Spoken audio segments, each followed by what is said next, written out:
तसंच पॉश्चरशी पण निगडीत आहे का मॅम? नक्कीच. Does it affect the posture which we take while like when we learn classical dance किंवा कथ्थकचा जनरली जे स्टान्स घेता तुम्ही, असं ते छान वाटतं बघायला बरोबर, की बरोबर, स्ट्रेट बॅक आणि बरोबर. हे, तर पॉश्चर वरती पण फरक पडतो याच्याने? पहिला पूर्ण कंपोज केलेला असा तो ताल माझा, म्हणून मला ओके, तो जास्त आवडतो. म्हणतो ना आपण स्वतः केलेला नैवेद्य जास्त आवडतो, आवडतो तसं. तसा. Kathak is like a feminine form, पण आपल्यासमोर श्रीकृष्णाचं उदाहरण आहे. अगदी, अगदी, अगदी. तर मग मुलं आजकाल येतात का? पेरेंट्स मुलांना शिकायला पाठवतात का?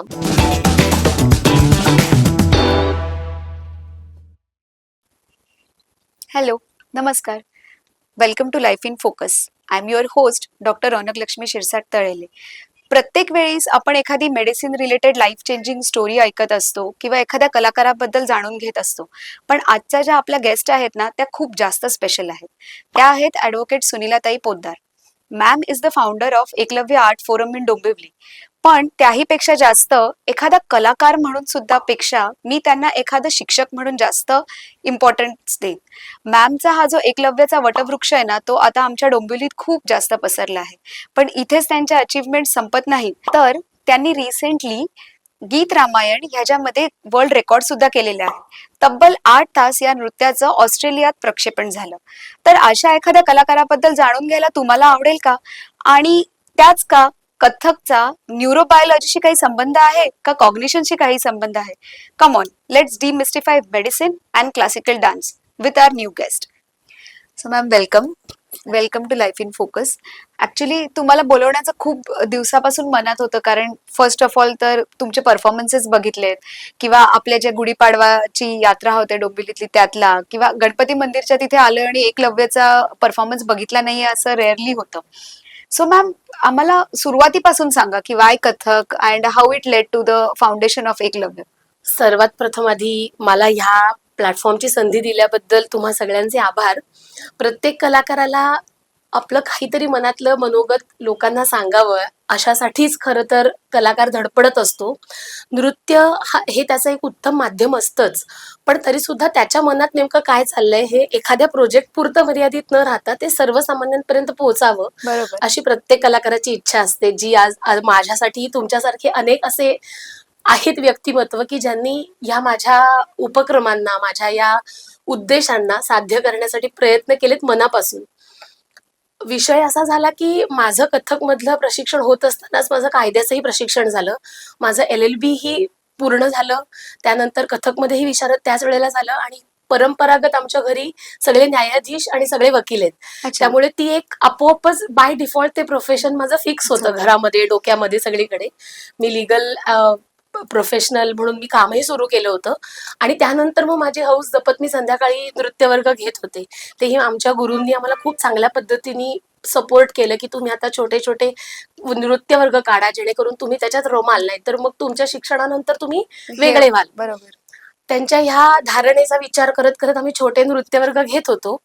पण 11 ते 4 कोर्टात करून आल्यानंतरचं जे मन असायचं ते नृत्य वर्गात गेल्यानंतर संध्याकाळच्या 2 तासात इतकं खुलायचं की वेगवेगळे विचार, वेगवेगळे विषय, वेगवेगळ्या संकल्पना येणाऱ्या छोट्या विद्यार्थिनींपासून ते अगदी 40-50च्या बायकांना शिकवतानाचे अनुभव, हे मला असं वाटतं मला कुठेतरी कंपॅरिझन करायला त्यांनी मला भाग पाडलं.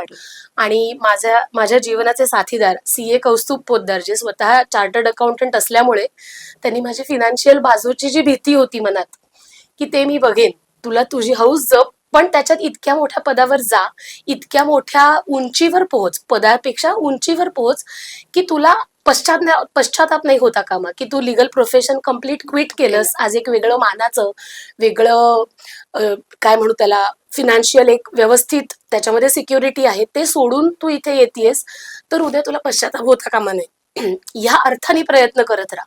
4 चौघं घेतायत तसाच क्लास घेणार असशील तर मग नको करूस. आणि मला असं वाटतं तो माझ्या लाईफचा एक खूप मोठा टर्निंग पॉईंट होता, कारण आईबाबांनी सपोर्ट केलं होतं, पण ज्याच्याबरोबर मला पुढे वाटचाल करायची त्याने या पद्धतीने मला सांगणं, हा माझ्यासाठी एक मोठा चमत्कार होता की नाही, मला काहीतरी वेगळं करायचंय. बरोबर सांगतोय तो. आणि त्या क्षणाला मी ठरवलं की आता माझ्यातली जी धडपड आहे ती माझ्या पुढच्या सगळ्या विद्यार्थिनींमध्ये तशीच पोहोचावी, ओके. त्यांनी त्याच पद्धतीने काम करावं. म्हणून खरं तर एकलव्य, ज्याची ध्येय स्वतःची शुद्ध होती, कायमच प्रामाणिक होती, त्याच्या मागे कुठलीही ईर्ष्या नाही, नाही. कुठलीही स्पर्धा नाही, स्वतःला सिद्ध करण्याचा साठीचा अट्टहास नाही, पण जे करू ते एकलव्यासारखं नाणं खणखणीत असावं, हीच इच्छा होती आणि म्हणून एकलव्याची स्थापना झाली. अच्छा. सो कॉन्सेप्ट वाईज जर मॅम आपण बघितलं, जसं तुम्ही सांगितलं की एकलव्यासारखा शिष्य ज्याला पर्सनल फक्त ग्रोथ करायची होती, त्याला हे इम्पॉर्टंट नव्हतं की तो किती वाखणला जातो का काही. सो त्या कॉन्सेप्ट मधनं तुम्ही हे नाव एकलव्य ठेवलं, ते आज मला फर्स्ट टाइमच कळालं, because I have been there so many times, but learning this was really awakening for me. पण मग मॅम, मला हे गोष्ट विचारायची आहे की कथ्थक हे का, म्हणजे जेव्हा तुम्ही शिकत असाल तेव्हा मे बी असं असेल की घरच्यांनी घातलं म्हणून, पण त्यानंतर तुम्हाला ते एम्पॉवरिंग का वाटत गेलं? कथ्थक मुळातच कथ्थक काय, प्रत्येक भारतीय शास्त्रीय नृत्य शैली हिला एक शिस्त आहे, बरोबर. हिला एक शास्त्रीय आधार आहे, त्यांना एक व्यवस्थित नियमावली आहे आणि त्यांना एक शालीनता आहे. हा. आणि मुळात कथक किंवा कुठल्याही शास्त्रीय नृत्य शैलीचा आधार घेऊन जेव्हा तुम्ही एखादं नृत्य सादर करता तेव्हा अनेक पॅरामीटर्स असतात जे तुम्हाला एका बॉर्डर लाईनला क्रॉस करू देत नाहीत. येस. आजकालचं सोशल मीडिया चॅनल युग असं आहे की तुम्ही एक रील, एक 30 सेकंडचं रील 100 वेळा एखाद्या रीलला बघून पुन्हा करणं, ह्याच्यात आजकाल ग्रेटनेस मानला जातोय. त्या जगामध्ये जेव्हा शास्त्रीय नृत्याचे धडे लहानपणापासून मुलांना घडवले जातील तेव्हा त्यांना यातला फरक कळवण्यासाठी आपल्याला वेगळे प्रयत्न नाही करावे लागणार. बरोबर. त्यांना कळतं आपण काय घालायचंय नृत्य करताना, आपण काय करायचं नाहीये नृत्य करताना, आपण कुठले विचित्र एक्सप्रेशन द्यायचे नाहीयेत, जरी त्या रीलमध्ये त्यांनी दिलेले असेल तरी आपण द्यायचे नाहीयेत. ही एक बॉर्डर लाईन मेंटेन करणं हे प्रत्येक शास्त्रीय नृत्य शैली जपणाऱ्या कलाकाराला आपोआपच मिळालेलं वरदान आहे, त्यांना वेगळं सांगावं नाही लागत. सो म्हणून शास्त्रीय नृत्य शैली. आता त्याच्यात कथ्थक माझ्या लहानपणापासूनच ना मला थोडंसं भाव अभिनय ह्याकडे माझा जास्त कल होता, हे मला स्वतःलाही जाणवायचं आणि मी जेव्हा सादरीकरण करायचे तेव्हा सुद्धा हे जाणवायचं. जे बघायचे किंवा त्यातनं जे काही थोडंफार माझ्यापर्यंत पोहोचायचं, त्यांना जे सांगायचंय ते. आणि माझ्या गुरु संगीताचार्या कथक नृत्यालंकार वैशालीताई दुधे यांचा माझ्या या वाटचालीत खूप मोठा सहभाग आहे. त्यांनी अगदी सुरुवातीपासून मला तशीच सादरीकरणं दिली. उदाहरणार्थ द्रौपदी वस्त्रहरण, जे आजकाल माझ्याही विद्यार्थिनी समर्थपणे पोचवायचा प्रयत्न करतात असं मी म्हणेन. पण ती ठिणगी त्यांनी माझ्यात टाकली की तुझं भावांग चांगलंय, तालंग त्याही वेळेला, आणि अजूनही मी म्हणेन मी प्रयत्नातच आहे. मी कधीच तिथे अजून म्हणणार नाही की मला काही अजून त्याच्यामध्ये काम करणं शक्य आहेच, अजून करायचंच आहे. पण भावंगामध्ये ना मला पहिल्यापासून एक रुची होती, माझ्या आतून ते उमटायचं. आणि म्हणून माझ्या गुरूंनी मला जो वारसा दिला या भाव अभिनयाचा, तो कथ्थकच्या सगळ्याच पूर्ण पृष्ठभूमीवरती खूप चांगला बसतो, चपकल.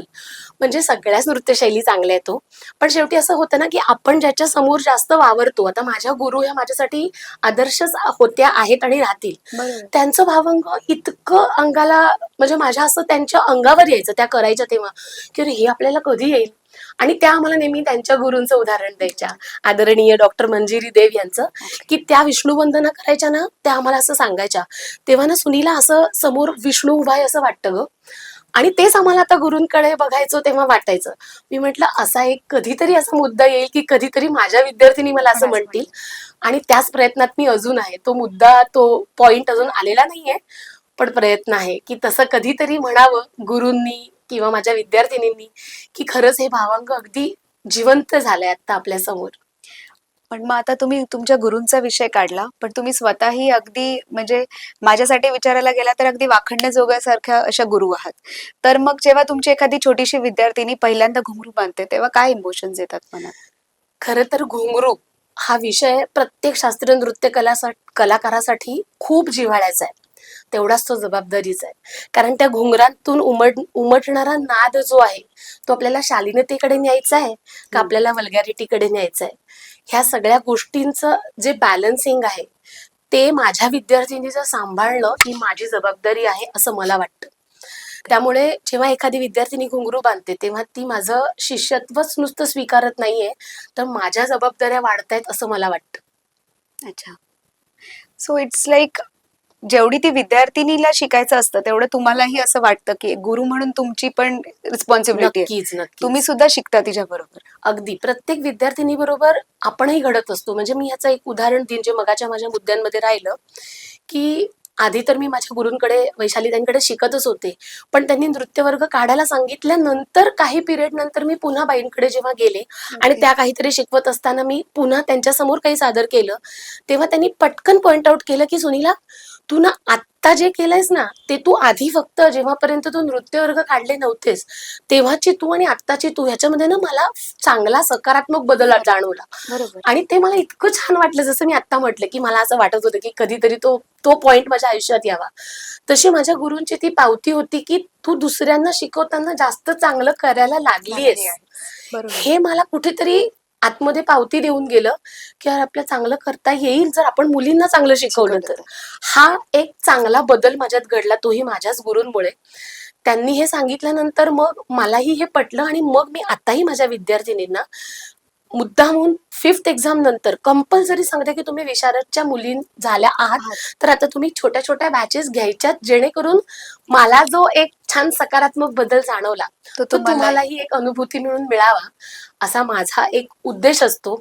आजकाल पण पालक आणि शिष्यवर्ग ह्या दोघांचेही इतर इतके ऍक्टिव्हिटीज चालू असतात की त्यांना हा उद्देश कितपत पटतो आणि कितपत ते काम करू शकतात, हा एक वेगळाच विषय आहे. बरोबर आहे. तो तर मुद्दा आपण असंही म्हणू शकतो की पालकांच्या आणि मुलांच्या शेवटी पर्सनल ह्याच्यावरती येतो, पण तुम्ही अवेन्यू देत आहात. नक्कीच नक्की. सो मॅम, आता from a doctor's point of view आम्ही जेव्हा न्यूरोप्लास्टिसिटी किंवा डेव्हलपमेंट ऑफ कॉन्सन्ट्रेशन किंवा कॉग्निटिव्ह बिहेवियर बद्दल बोलतो, तेव्हा जनरली आम्हाला असं जाणवतं की आजकालच्या मुलांचं कॉन्सन्ट्रेशन कमी असतं. पण हे मी पाहिलंय की जी मुलं शास्त्रीय नृत्य शिकतात त्यांचं असतो एक एक लाईक त्यांच्या पियर्स पेक्षा थोडा बेटर असतं कॉग्निटिव्ह शार्पनेस. सो तुम्हाला काय वाटतं जेव्हा तुम्ही कथ्थक शिकवता तेव्हा त्यांचं हँड आय कोऑर्डिनेशन किंवा कॉग्निटिव्ह डेव्हलपमेंट वरती तुम्ही भर देता का, किंवा असं काही डेव्हलपमेंट तुम्हाला जाणवली आहे का मुलांच्यात? नक्कीच नक्कीच. काय होतं की कथकचा जो सिलेबस आहे किंवा कुठल्याही शास्त्रीय नृत्य शैलीचा, त्यांच्यामधले बोल हे आमचे टिपिकल बोल असतात, जे तुमच्या नॉर्मल नेहमीच्या बोलांपेक्षा खूप वेगळे असतात. त्याचा नाद वेगळा असतो. तत्त थै तिरदिरिक थै तत्त थै तिरदिरिक थै त्राम तिरदिरिक थै त्राम तिरदिरिक थै किंवा देत्ताम देत्ताम दग दगथून तगतू, हे बोल जेव्हा ते ना ऐकत जातात तेव्हा ना त्यांना असं खूप असं काहीतरी वेगळं वाटतं, काहीतरी चमत्कारिक ऐकतोय आणि हे आपल्याला बोलायला आलं तर किती मज्जा येईल. ह्या जडणघडणीत त्यांचा मेंदू जातो एकदम सुरुवातीच्या काळामध्ये की हा काय बोलतायत, आपल्याला येईल का हे बोलायला. आधी तर ते आपल्याकडे नुसत्या बघतात जेव्हा आपण बोलतो तेव्हा. मग ना त्यांना आपण एक मेथडने शिकवलं की पहिले 2 पल्ले हे आहेत, आमच्यामध्ये त्याला पल्ला हा शब्द वापरतात. मग हे आधी तर सुरुवातीला जेव्हा आपण त्यांना नुसतं म्हणून दाखवतो तेव्हा तर त्यांना ते नेक्स्ट टू इम्पॉसिबल वाटतं की बापरे हे आपल्याला येणारच नाही. पण मग आपण ना त्यांना एक ट्रिक देतो की बाबा हा तोडा कसा बनलाय, ही बंदिश कशी बनलीये किंवा हा परण कसा बनलाय, हे तेव्हा एक्सप्लेन करतो की हा पहिला पल्ला असा आहे, दुसऱ्या पल्ल्यामध्ये असं आहे, किंवा पहिली 2-3 वाक्य कशी रिपीट होत आहेत. आणि मग त्यांना कुठेतरी ते प्रयत्न करायला लागतात, म्हणजे ते तसं लक्षात ठेवण्यासाठी कप्पे करायला लागतात मेंदूमध्ये. आणि त्याच्या मागची त्यांची प्रेरणा काय असते की आता ही ताई जे बोलली ना ते मला तसंच्या तसं बोलायचंय. मग जिभेवरती एक वेगळे संस्कार होतात की तत्थई म्हणताना कशी जीभ लागतीये, मग त्याच्यासाठी मेंदूकडून त्यांना जे काय संप्रेरक म्हणू आपण, त्यासाठी वेगळा एक जिभेचा आपण म्हणू की तो एक व्यायाम होतो, मेंदूचा एक कप्प्यात सेव्ह करण्याचा एक वेगळा व्यायाम होतो. हे झालं पडंतच्या बाबतीत. जेव्हा आम्ही टाळ्या देऊन हे सगळं मोजतो त्यावेळेला मला असं वाटतं की आमचे एक साथीदार होते, खूप अगदी आम्ही त्यांना खूप अगदी भावासारखं मानायचो, माननीय अतुलदादा फडके म्हणून, जे हार्मोनियम वादक होते, जे आज आपल्यात नाहीयेत, काही त्यांच्या मेडिकल रिझन्समुळे ते आपल्यात आज नाहीयेत. पण त्यांनी आम्हाला त्यावेळेला सांगितलेलं की तुम्ही ना कंपन निर्माण करता आणि ते व्हायब्रेशन्स तुमच्या शरीरात भिनले पाहिजेत, जेणेकरून तुम्हाला त्याचा जो फायदा आहे तोही झाला पाहिजे आणि तुम्हाला ते भाग कळले पाहिजेत टिपिकल तालाचे, की इकडे का टाळी जोरात द्यायची. तसंच त्यांच्याबरोबर असायचे परेश दादा, तेही आम्हाला त्याच मार्गांवरती त्यांनी आमचं खूप त्या काळामध्ये आमच्यात खूप काहीतरी वेगळं घडवण्याचा प्रयत्न केला की ताल अंग लय अंग कसं आपल्याला चांगलं करता येईल. तर मला असं वाटतं हेच आम्ही कुठेतरी छोट्या छोट्या अंशात्मक मध्ये मुलींना सांगतो की कशा जोरजोरात तुम्ही टाळ्या काय का वाजवा, वागायचं? त्याच्यामुळे काय कंपन निर्माण होतात, काय तुम्हाला शरीर सांगतं की हा भाग संपला, इकडे आपल्याला पुढे जायचंय आता. हे झालं पडंतचं. आणि ऍक्च्युली काय म्हणतो आपण त्याला, पडंत करत असताना डिव्हिजन करण्याचं. सो बोलणं झालं, कंपनी कंपनी झाली. झाली. आता ते परफॉर्म करताना ह्या दोन्ही गोष्टी कनेक्ट कराव्या लागतात, कारण तुमच्या बरोबर आहे. मेंदूमध्ये तुम्ही ती रचना सेव्ह केली आहे की तत्थही तिगदातिरिक्तही ह्याच्यावरती आता मला हात काय करायचे, करायचंय. मला पाय काय करायचे, मला शरीराला किती मोठी गिरकी घेऊन पुन्हा त्या करेक्ट समेवर लँड करायचे. करायचंय. त्यामुळे माझी सगळीच माझी पूर्ण ऊर्जा जी आहे ती ह्या सगळ्या गोष्टींमध्ये इतक्या पद्धतीत रमली जाते की मला दुसरीकडे बघायलाच वेळ मिळत नाही की ही काय करते आणि ती काय करते किंवा माझा फोन वाजला. बरोबर. मला असं वाटतं हे वरदान आहे शास्त्रीय नृत्य कलाकाराला मिळालेलं, की तो त्याच्यात इतका रमतो. रियाजांमध्ये त्या घुंगरांमधून वेगवेगळे, आता जे तत्कारांमध्ये आम्ही वेगवेगळे प्रकारे जे पुढे जातो त्यांच्या त्यांच्या सिलेबस प्रमाणे पुढे नेतो. चक्रांमध्ये व्हरायटी असते, त्या बोलांच्या लँडिंगला एक वेगळं वजन द्यायचा प्रयत्न करत असतो. त्यामुळे मला असं वाटतं ना, हे सगळं करताना कलाकार स्वतःच इतका रमतो. की आणि त्याला ह्याच्याही पुढे जाऊन हे मला आलंय पण हे बरोबर आहे का, हा बरोबर पण आहे पण हे टीचरला आवडलंय का, हा आणि मग हे कधीतरी मी स्टेजवरती केलं तर ते तितकंच छान छान होईल का, होईल का? बरोबर. या सगळ्या विचारात नर्तक घडत राहतो आणि त्याला ह्या सगळ्या आकर्षणांपासून इतर तो मुक्त राहतो, कारण त्याला वेळच मिळत नाही. आणि एक चांगलं प्रकारचं हिलिंग असं म्हणता येईल त्यामध्ये, की मी 2-3 उदाहरणं देईन. एकतर काही सॅड एक्सपिरियन्सेस, काही सॅड हा इव्हेंट्स काही जणांच्या घरी घडतात, जे नियतीचा एक भाग असतात. पण एक कलाकार म्हणून मी स्वतःच्या बाबतीत सांगू शकते की माझे वडील गेले आणि जवळपास 4 दिवसात मला MA चं प्रॅक्टिकल द्यायचं होतं. माझ्या गुरूंनी मला फक्त एकच फोन केला, "सुनीला, मला शब्द नाहीये तुला सांगायला की तू काय कर आत्ता. फक्त मी इतकंच सांगेन की तू कर. तू सोडू नकोस." 4च दिवसांवर होती. म्हणजे माझे बाबा 24 नोव्हेंबरला पहाटे गेले आणि 30 तारखेला माझं प्रॅक्टिकल होतं का 1 डिसेंबरला प्रॅक्टिकल होतं. त्या माझ्यासाठी सकाळी सकाळी धावत दादरला पोहोचल्या की नाही तुझं पहिलं करून घेते, कारण मला अस्थि विसर्जनाला जायचं होतं. ओके. पण तुम्हाला सांगू, हे सगळं टेक्निकली, म्हणजे आता मी विचार केला तरी मी म्हणते हे मी कसं केलं. आत्ताही मला त्या विचारांनी अशी माझा थरका पडतो की हे मी केलंय, पण ते घडवलंय कलेनी माझ्यातून, माझ्या गुरूंनी घडवलंय, माझ्या नटराजांनी घडवलंय. ते करून अस्थिविसर्जन करून मी नंतरचे 4 दिवसांचे थिअरी पेपर दिलेत आणि त्यानंतर वडिलांची इतर कार्य, कार्य केले. अर्थात माझ्या फॅमिलीचा, माझ्या सासरून, माझ्या माहेरून माझी सगळीच फॅमिली सपोर्ट. इतकी सपोर्टिव्ह आहे की त्यांनी हे कुठेही वेगळ्या अँगलनी बघितलं नाही की हिला हिच्याच करिअरचं पडलंय किंवा इतकं, कारण त्या वाचायचं म्हटलं की रंग लावणं आलंच ना चेहऱ्याला. हे सगळं करून छानपैकी मेकअप करून ही दुसऱ्या दिवशी बाहेर पडतेच कशी.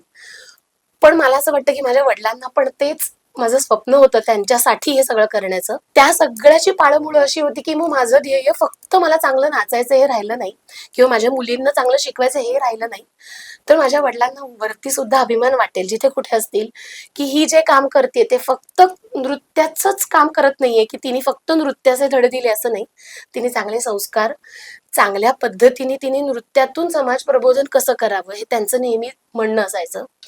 गीत रामायण त्यांना प्रचंड आवडायचा. त्यांचा पहिला आणि शेवटचा श्वास त्यांचा गीत रामायण होता. त्याच गीत रामायणात आज केवळ त्यांना श्रद्धांजली म्हणून मी 250 कलाकार डोंबिवलीतले सगळे माननीय नृत्य, नामांकित नृत्य संस्था होत्या, माननीय नृत्य गुरु होते, त्या सगळ्यांच्या सहाय्याने आपण त्रिवार जय जयकार रामा असं श्रीकला संस्कार आणि मधुकर चक्रदेव यांच्या त्यांच्या पूर्ण कुटुंबाने दिलेल्या सहकार्याने आपण जेव्हा एका वर्ल्ड रेकॉर्ड मध्ये याचं नाव प्रस्थापित केलं, तेव्हा मला त्या दिवशी जाणवलं की माझ्या मागच्या प्रेरणा किती आहेत आणि त्या किती बदलत आहेत काळानुसार. तर अशीच प्रेरणा प्रत्येकाला चांगल्या पद्धतीने मिळावी. मी नाही म्हणणार की ह्या अशा पद्धतीने मिळावी, पण त्यांना किंमत कळावी की नटराजाने आपल्याला निवडले, आपण नटराजाला निवडलेलं नाहीये.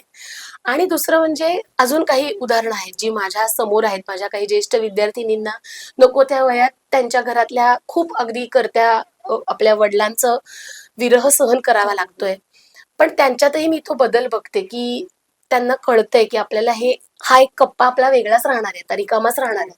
पण त्या रिकाम्या कप्प्यासाठी आपल्याला इतर कप्पे रिकामे नाही ठेवायचे, त्याच्यात आपल्याला छान रंग भरायचे. आणि आता आपल्याबरोबर असलेली आई किंवा अजून असलेले नातेवाईक यांना आपला हा रिकामा कप्पा न दाखवता या इतर कप्प्यांनी छान ठेवायचं. सो मी बघते अशा काही माझ्या विद्यार्थिनींमधले बदल ज्याचा मला खरंच अभिमान वाटतो. ह्या व्यतिरिक्त काही व्यंग असलेली मुलांबद्दल दोन हम्म. सांगेन, फक्त नावं सांगणार नाही, कारण प्रत्येक आईला आपलं मूल हे कधीच व्यंगात आहे असं वाटत नाही आणि नसावंच. एक विद्यार्थिनी होती माझ्याकडे जी मूकबधीर होती अच्छा. आणि त्यांनी माझ्या जस्ट ओळखीमुळे त्यांनी माझ्याकडे पाठवलं होतं, माझ्या मावशीच्या. पण त्यांनी जॉईन केल्यानंतर तिला सगळं एक्सप्लेन करत असताना तिची एक मैत्रीण होती माझ्याबरोबर, तिचीच मैत्रीण माझ्याकडे शिकायची. ती तिच्याबरोबर सगळं कोऑर्डिनेट करायची. मी बघायचे की ती तिला कसं एक्सप्लेन करते, मी करते जे की हे. सांगते ते. कारण कुठेतरी मला ड्रॉबॅक यायचा, कारण त्या हो, बाजूबाजूला ते राहायच्या म्हणजे दोघी हो, मैत्रिणी. त्यामुळे तिला माहिती होतं की हिला कशी भाषा कळते. कळते. मग मी जे शिकवायची ते ती तिला एक्सप्लेन करून सांगायची. हा त्या मुलीचाही खूप मोठा गुण आहे की असं नाही विचार केला की जाऊ दे ना, मला काय करायचं, तिला करायचंय. नाही हा, कळत तर ती ताई जिथे शिकेल. बघेल. बरोबर. पण तिने असं केलं नाही. जे चांगले गुण आहेत ते नेहमीच गुरु वाखाणतो.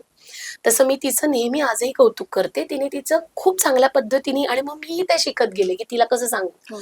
हे सगळं घडत असताना एक दिवस तिच्या आईने मला सांगितलं की तिच्या शाळेतून त्यांना बोलावून सांगितलं गेलं की ती सध्या काय वेगळी ऍक्टिव्हिटी करते का.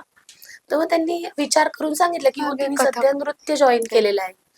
म्हणजे नाही, तिच्यात ना वेगळा बदल जाणवतोय. तिच्यात ती एक्सेप्टन्स किंवा दुसऱ्याचा सहन करणं, पेशन्स म्हणतो आपण त्याला, बरोबर. ते खूप वाढले. नाही तर अदरवाईज त्या इम्पेशंट असतात, कारण हो. तिला त्यांनी नॉर्मल स्कूलमध्ये नृत्य ठेवलेलं. ऐकून. ओके. तिने डेफ अँड डम मध्ये घातलेलं घातलं नव्हतं. नव्हतं. पण मग काही काळानंतर नंतर त्यांनी घातलं. पण तो पिरियड त्यांना ते सांगून गेला की काहीतरी बदल घडलाय आणि तो शास्त्रीय नृत्याने घडलाय. हे एक. आणि आत्ताही माझ्याकडे एक अशी विद्यार्थिनी आहे ज्यांना आपण ऑटिझममुळे ग्रस्त असलेली ADHD. मुलं बरोबर. म्हणतो. पण त्या विद्यार्थिनीला जेव्हा त्या माझ्याकडे घेऊन आल्या तेव्हा त्यांनी मला असंच म्हटलं की नाही, तिला हौशीसाठीच शिकवायचं, आणि तिची जी एक्स्ट्रा एनर्जी असते हा, त्यांच्याकडे, त्यांची चिडचिड पण होते. हा, तर ती मला कुठेतरी कंट्रोल करायची मॅडम. हे एवढी दोनच गोष्टी त्यांनी मला सांगितल्या होत्या. आणि थोडंसं त्यांना टेन्शन होतं की तर इथे एवढं सगळं चालतं, हो, बरोबर. त्याच्यामध्ये ती कशी मिक्सअप होईल. मी म्हटलं तुम्ही सोडा, ज्या पॉइंट पर्यंत आपल्या दोघांचंही ओके चाललंय तोपर्यंत काहीच हरकत नाही. हरकत नाही. परीक्षा वगैरे ध्येय सध्या ठेवू नका, कारण मी तिच्याकडे ज्या प्रेमाने शिकवण्याचा प्रयत्न करते, ती ते घेण्याचा प्रयत्न करते, उद्या येणारा परीक्षक तितकाच घेईल त्याच नाही, नाही. पद्धतीने. हे आपण आधीच प्रेडिक्ट आधी नाही नाही करू सांगू शकत. शकत. बरोबर. त्यावेळेला ती काय रिॲक्ट होईल आणि मग त्याच्यातून तिची काय मानसिकता निर्माण होईल. ती जर उद्या तुम्हाला अजून त्रासदायक झाली तर म्हटलं आपण आता परीक्षेबद्दल नको बोलूया. पण तुम्हाला खोटं वाटेल, साधारण एक 2 ते 3 महिन्यांच्या पिरियड नंतर ती मुलगी इतकी व्यवस्थित जेल होतीये सगळ्यांबरोबर. त्यानंतर परीक्षेला सुद्धा आम्हाला असं वाटलंच नाही, तिला सगळी थिअरी तिची तोंडपाठ. पाठ आहे. प्रॅक्टिकल म्हणाल तर ग्रास्पिंग तिचं दृष्ट लागण्यासारखं ग्रास्पिंग झालंय तिचं. म्हणजे मला तिच्या आईला, आम्हाला खरंच कुठल्या पालकांची खूप बोलायची संधी मिळत नाही, कारण कामच देवकृपेने आणि नटराज कृपेने इतकं आहे की बोलायचं झालं तर प्रत्येक पालकाशी अर्धा तास बोलावं, बोलत इतकं हो. त्यांच्या मुलीबद्दल बोलण्यासारखं असतं. तर त्यांची आई मला अशा जिन्यात भेटल्या आणि तरी मी त्यांना सांगितलं एवढंच. खरं तर सगळं दडपण असतं त्यांना की आता ताई काय म्हणतायत, कारण हो, आमची नाही, भेट होत बरोबर आहे. नाही. आणि मी जेव्हा त्यांना हे सांगितलं त्या माऊलीच्या डोळ्यात फक्त पाणी होतं की मला वाटलं नव्हतं आपण कधीतरी ह्या स्टेज पर्यंत येऊ म्हणून. म्हटलं नाही हो, परीक्षा सुद्धा ती उत्तम दिली तिने, थिअरी तिची उत्तम पाठ होती. आत्ताही ती कार्यक्रमात आहे, 1-2 कार्यक्रमात आहे, आणि शिकवतानाचं तिचं ग्रास्पिंग मी बघतीये. आणि त्यांनी मला फक्त तिने आश्चर्यचकित केलेलं आहे. म्हणजे हे तुमच्या हिलिंगचाच एक भाग आहे म्हणून इथे उल्लेख हे 2 केले, मानसिकही केले आणि शारीरिकही केले. नाही, आणि खूप फरक जाणवत असेल ना, कारण त्या मुलांनाही काहीतरी, काय म्हणतो आपण, की they look at something to look forward to. Because आहेच, शास्त्रीय नृत्य एक प्रकारच असा आहे की तो तुम्हाला पूर्णपणे बदलून टाकतो. अगदी. पण मग मॅम, हे जेव्हा आपण नृत्य शिकतो तेव्हा सेल्फ डेव्हलपमेंट बरोबर त्या नृत्यामध्ये जे गोष्टी इन्व्हॉल्व्ह आहेत त्या ऍक्सेप्ट करणं पण आलं. सो आपण जेव्हा कथ्थकचा विचार करतो, खूप चक्र घेणं आणि या सगळ्या गोष्टी असतात. आता लहान मुली तर लिलया शिकतात, त्यांची फिजिकल प्लास्टिसिटी तेवढी असते. पण आता समजा माझ्या वयाच्या बायका आहेत ज्यांना आता वाटतं की आपल्याकडनं राहून गेलं लहानपणी, आपण हे सगळं करावं.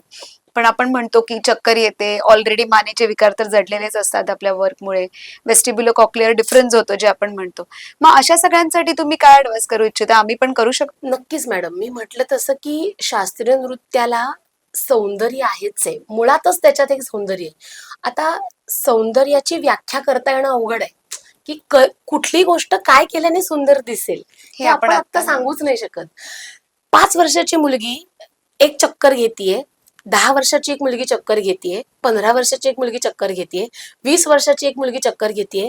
या सगळ्यांनी जी चक्कर मारली त्यांच्यामध्ये त्यांच्या त्यांच्या वयाचं भान ठेवून, एक व्यवस्थित शिस्त ठेवून सौंदर्य जपण्याचाच तर प्रयत्न केला जातो. हो, बरोबर आहे. मग 5 वर्षाच्या मुलीची एनर्जी 10व्या वर्षाच्या मुलीच्या एनर्जी एवढी नाहीये. नाहीये. पण तिचा प्रयत्न आणि त्या काळातलं तिचं सौंदर्य, तो इनोसन्स वेगळा आहे. 10 वर्षाची जी मुलगी आहे तिचं त्या काळामधली, तिच्या त्या ग्रोथ मधली तिने त्या पद्धतीने समजून घेतलेली चक्कर, हातांकडे दिलेलं लक्ष, कारण 5व्या वर्षात कदाचित तेवढं नाही. शिस्तबद्ध चक्कर होणार नाही, पण त्या मुलीची गिरकी, तिला घेतानाचा आनंद हे त्याचं सौंदर्य. 10व्या वर्षीच्या मुलीचं थोडंफार आता कळतंय मला, की मला हात कसे नाही ठेवायचे हे तिला कळलंय. 15व्या वर्षाच्या मुलीकडे आता मी किमान 3 वर्ष शिकल्यामुळे, 4 वर्ष शिकल्यामुळे तिला करेक्ट माहितीये की मला 10 चक्रा घ्यायच्या आहेत, 15 चक्रा घ्यायच्या आहेत. 5 आणि 10च्या पुढे जाऊन 15व्या वर्षीपर्यंत तिच्यात ती समज आलीये की मला करेक्ट कुठे लँड करायचंय, मला कुठे करेक्ट पुन्हा हात समेवरती देऊन तो एक आनंद द्यायचा पण आहे आणि घ्यायचा पण आहे. आता हे सगळं घडत असताना, किंवा मी आता म्हटलं तसं 20 वर्षातली मुलगी, तिला तर स्टॅमिना भरपूर आहे तिच्याकडे. ती जिकडे 5 वर्षाची मुलगी 4 चक्रा मारते, 10 चक्रा मारते, 10 वर्षाची मुलगी 15 चक्रा मारते, पुढे 20 वर्षाची मुलगी तर अगदी पार 36-37, म्हणजे आमच्या जर आपण बघायला गेलो तर 5च्या मध्ये किंवा 3च्या पटीमध्ये आम्ही चक्रा घेतो. अगदी 51 म्हणू नका तुम्ही, 55 म्हणू नका. आजकाल तर त्याचेही रेकॉर्ड होतात, 100, 150, 200 अशा चक्रांचे सुद्धा रेकॉर्ड झालेले आपण पाहतोय.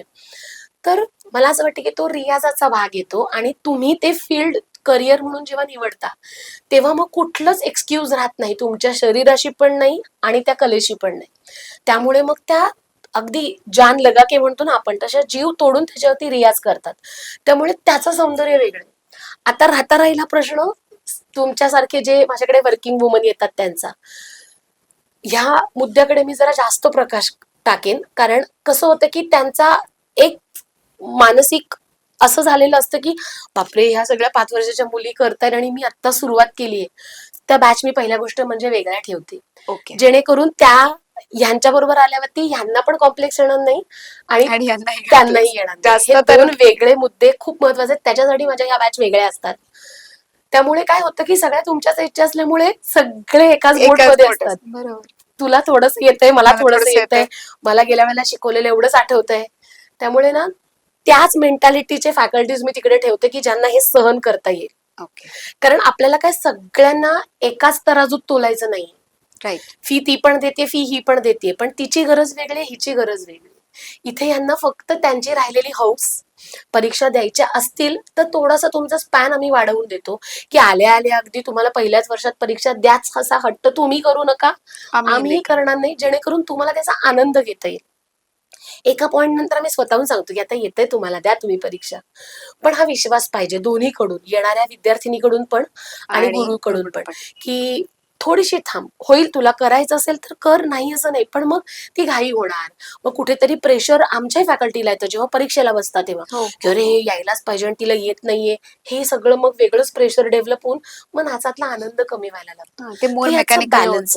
आता राहिला प्रश्न चक्कर वगैरे जो तुम्ही विचारलात त्याचा, नॅचरली हे होतच, आणि आम्ही अनुभवतो त्या मुली, त्या वर्किंग वुमनना शिकवताना की त्यांना खरोखर चक्कर येत असते, किंवा ते स्किल जे आहे 5व्या वर्षी आम्ही शिकवताना एक फोकस, जे तुम्ही मगाशी कॉन्सन्ट्रेशन म्हणालात, की समोर एक इमॅजिनरी पॉइंट धर आणि त्याच पॉइंटकडे ब्लाइंडली बघत तुला फक्त चक्कर मारायची, तुला आजूबाजूला काहीच दिसत नाहीये, ब्लाइंड आहेस तू, ब्लँक आहेस. हे मनात 5व्या वर्षापासून जेव्हा आम्ही त्यांच्या घालतो तेव्हा त्या चक्कर इतक्या सफाईदार होतात, किंवा त्या हातामधला फोर्स किंवा तुझा घेतानाचा जो फोर्स आहे तो जास्त आला पाहिजे, की तुझं समोरचं जे थांबणं आहे ते सुद्धा प्रेक्षकांना आणि तुला एक पॉइंट असला पाहिजे, दोघांच्या एकत्र मीटिंग पॉइंट असला पाहिजे. आणि समेचा तर आनंदच वेगळा आहे, साथीदार, आपण आणि प्रेक्षक हे एकत्र येणं म्हणजे ती सम आहे तुमची. त्यामुळे ह्या सगळ्या घटकांचा विचार करता माझं नेहमी, माझा हट्ट आहे की जेव्हा तुमच्यासारख्या येतात वर्किंग वुमन सारख्या पिढीला आपण शिकवतोय किंवा त्या बॅचला आपण शिकवतोय, तेव्हा त्यांना त्यातला आनंद हरवू नाही द्यायचा आहे. आम्ही इकडे 3 चक्रा मारत असू, 4 चक्रा मारत असू, तर त्याच स्किलफुली तुम्ही एक चक्कर शेवटची समेची घेतलीत. मी मारायच्याच असं म्हणत नाहीये, ओके. पण ह्या मुली 55 मारतायत म्हणून मी म्हणून 55 मारीन. मग त्याच्यातनं उद्या साध्य काहीच होणार नाही. ते धड दिसणारही नाही, धड पोचणारही नाही. स्टॅमिना वाईज सुद्धा ती फजिती दिसेल आणि दिसताना चित्रही ते सौंदर्यात्मक दिसणारच नाही. मग नाही. हा हट्ट का?